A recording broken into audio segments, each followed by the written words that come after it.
athletics, I'll have to supply that for the record. I do. Our aggregate grade point average for all our student athletes for the first time, I believe, in the spring semester was over 3. That's all 450 of them is an aggregate. They obviously would have graduated at a higher rate, but that's one of the things about being, quite frankly, in Division I athletics. You have to keep those student athletes in school and working. So we're very proud of that. I will say about the football game, and I didn't bring up athletics at all in my prepared remarks, but I do want to commend Arkansas State University. That venue, the fans for both teams were got along. It was friendly. From Dr. Welch on down to the last person in Jonesboro couldn't have been more hospitable, couldn't have been more welcoming, and it was just a great thing for the state. We played formerly the Indians and then the Red Bulls probably 4 times. We've lost every time up until last Saturday night, but each game I've gone to, I believe, and it's been a great event for the state. And so we'll try to provide it for the record, the graduation rates and GPAs for our student athletes, and I appreciate that. We also, I would add parenthetically, to Representative Cozart, have a very good baseball coach who was the former baseball coach for the U of Alabama. And we saw him away from so he's done a great job for us. Senator Rayburn. Thank you, Mr. Chairman. Obviously, with the transitions going on, I want to say thank you. This may be the last time that we get to say on behalf of the legislature, thank you for the leadership that you've given there. There's been challenges that have occurred that you've been able to come in and help with. And President Courtway, you have exemplified yourself not only as a legislator, but when called upon in many capacities by state government over the years, and also being asked to step in as president of UCA. I can't imagine anybody that could have probably done that and came away with such good feelings and the kind of results that you have. So I just want to commend you and say thank you for that. I almost think I should give you a round of applause, but I'll stay off of that. But seriously, most of the people that know that you've been called on in very serious situations over the years, and we thank you. Steady hand. I also will say to you, a commendation to the university for picking up on the leadership that Governor Hutchinson has had in regards to coding. And I have seen the development of the program there. I've seen the resources and efforts put into that. And I think it's a very good program. I just appreciate what you do. And personally, I hate to see you go. I told you I would love to see you stay as long as I stay at this particular time. But we do appreciate your service. It's not an easy thing being the president of the university, but you have done well today in testifying about the history of UCA. It's well known I'm an alumni of UCA, and we're very proud of the institution and believe that it does the state good to have an opportunity for some choices.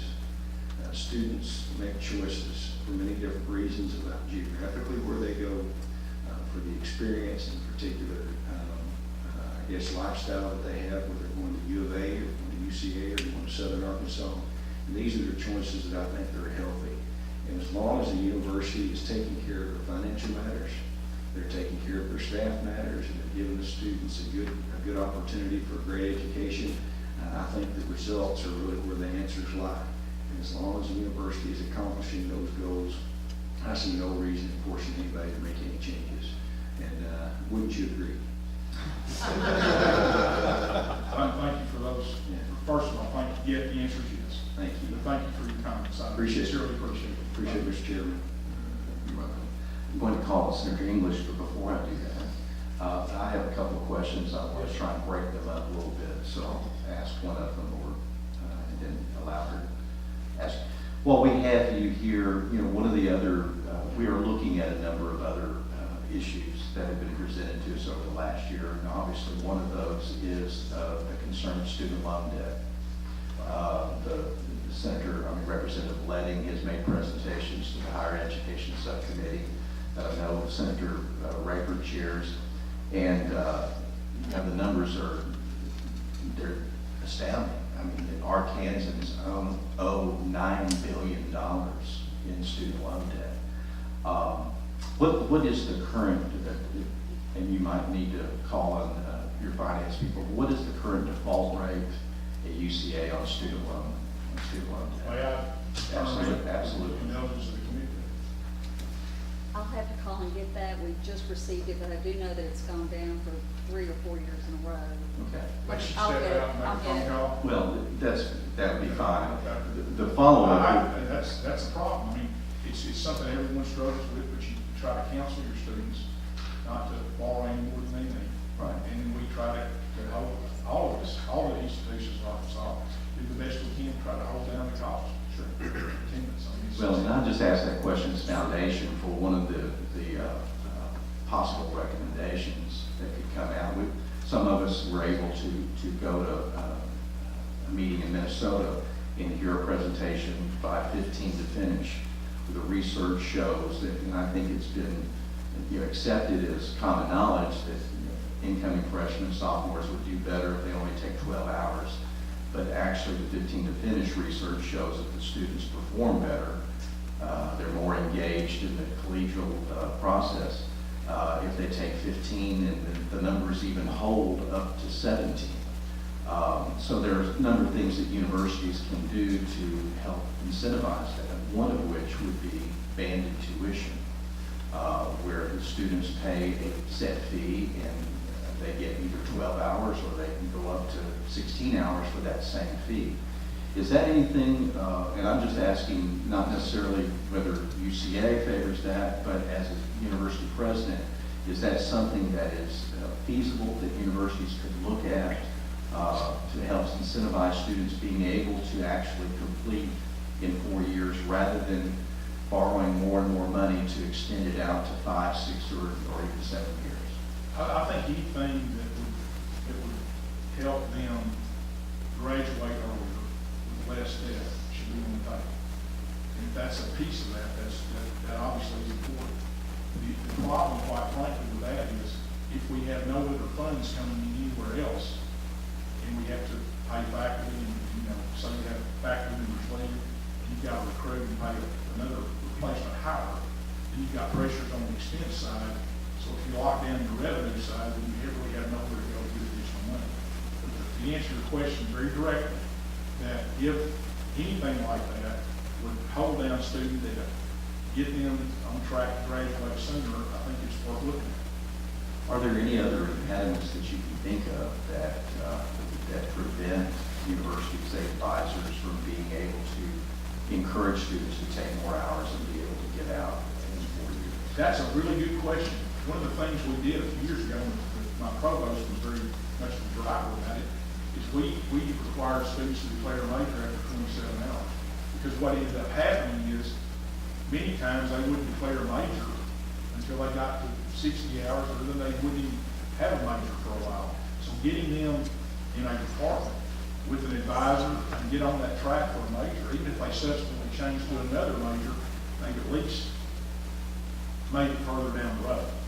The other thing, and this is, I know I'm skipping around a little bit, but this is one of the, I got a little bit of criticism for raising admission standards quite a little bit. But what to me, there's some students, quite frankly, if they're below either an ACT score or whatever, they might not be ready for a 4-year institution. They need to take some of the general education, quite frankly, to 2-year college. Because the worst thing to do is for a student to incur student debt, in my opinion, and not have a degree, not have an associate's degree, and not have, or a baccalaureate degree. Because then what, and I've said this many times, it's the equivalent of having a mortgage, but not having a house. So you got the debt, but you don't have the asset. So whatever we can do to encourage that to happen, even if it's some students that they want to go to a 4-year college out of the gate, but for whatever reason can't be admitted or whatever, and then go and take 15 or 30 or 45 hours of a 2-year school and transfer in. That's important because that's why those transfer agreements are so important to us. And so we've suffered a little bit this year with our freshman enrollment, although it was still healthy. It was down slightly. But that's why those 102 transfer agreements for those 2-year schools to me are so important to repeat. Because I believe we'll have students that can graduate with less debt. I don't like to frame it on all that. I guess the answer to the question is anything that would go into that mix to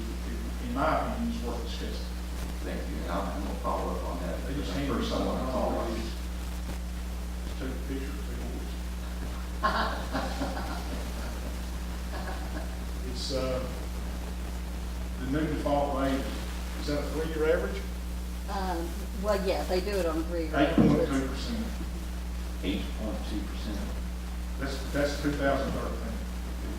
Is that what? But it's a 3-year average, and that's the cohort from 2013. It's gone down from 14.3% to 10.1 to 9.1, now it's 8.2. At least, I don't know what it covers, but at least it's headed in the right You're, direction. well, you're to be commended, that's a pretty good number. That was a good looking son, I All right, Senator English. So thank you. So, and I have to add on to my thanks that Senator Rayford gave, because we really appreciate it. I've known you a long time and appreciate what you've done. You've always been a stand-up person, and I like people who are stand-up folks. But one of the things I'm wondering, you all have a new transportation and logistics program that I think you're doing with the trucking industry. And one of the things that, when you just talked about kids choosing a major in college, one of the things that I'm hoping for, even with our higher advancement plan, is that we're bringing this back further into high schools and middle schools, so that kids have a better idea when they get to the 4-year college or the 2-year college of what it is they think they want to do, rather than bumbling around with so many, we've probably all done it. You know, and so it's no different for our kids. Do you have those relationships now? And I'm hoping you're going to do that relationship with this transportation and logistics with a 2-year college and high schools. Is that a possibility, so that we have a seamless system? Yes, I don't know if the logistics thing is just getting, we've had a logistics program, but we then got a large endowment in the highway and transportation department. We've got several faculty members over there that are working very, very hard on that. I don't know if we have any right now with high schools, but we only have about 350 enrolled students. Well, that's not bad. So if you, But we've certainly, we spent a long time over the last year with Conway High School, trying to line up their curriculum with ours, so that their students, if they wanted to, right. could get out of high school with an associate's degree. It was a very laborious process, but it was also one that my vice president of academic affairs and provost and some of the faculty members worked very hard on to line that up with Conway High School, because that's sort of one of the things we had to do. And we have that arrangement with them. I think that's the only school right now. Certainly we can look at it with other institutions. But I think that we have more of those kinds of things that really has the industry involved, Right. and the colleges involved, and the 2-year colleges involved in the high schools. It's a feeder in for those programs, and it does give people, and they have a pretty good idea of what they want to do, what they want to be, if we start back here a little bit earlier. So I appreciate your Thanks very service. much. Thanks. Thank you, Senator English. President Corway, you referenced something a while ago about the students that are maybe having difficulty at 4-year university, that maybe they should spend some time in 2-year college taking gen ed. And you and I have had conversations in the past concerned about remediation. I think at the time you and I talked about it, the incoming freshman could receive $2,000 in lottery scholarship. And I pointed out that if they had to be remediated in 3 areas, their lottery scholarship could be completely gone before they ever earn a single college credit, because there is no college credit for their remediation courses. So one of the solutions that some universities are either approaching or maybe already doing are co-requisites of having a student be able to take a credit earning course, say it's a writing course, but they, 3 hours, but they have a 1 hour lab that helps them with the remediation. Is that something that UCA is incorporating, or do you see that, if not, do you see that as a solution to be able to deal with these students that are having to be remediated and to be able to help them earn some credit while they're getting remediated? May I further Absolutely. I'm sorry, Yes. I'm sorry to make no one understand. Yes, Dr. Rundy, if you come forward and identify yourself.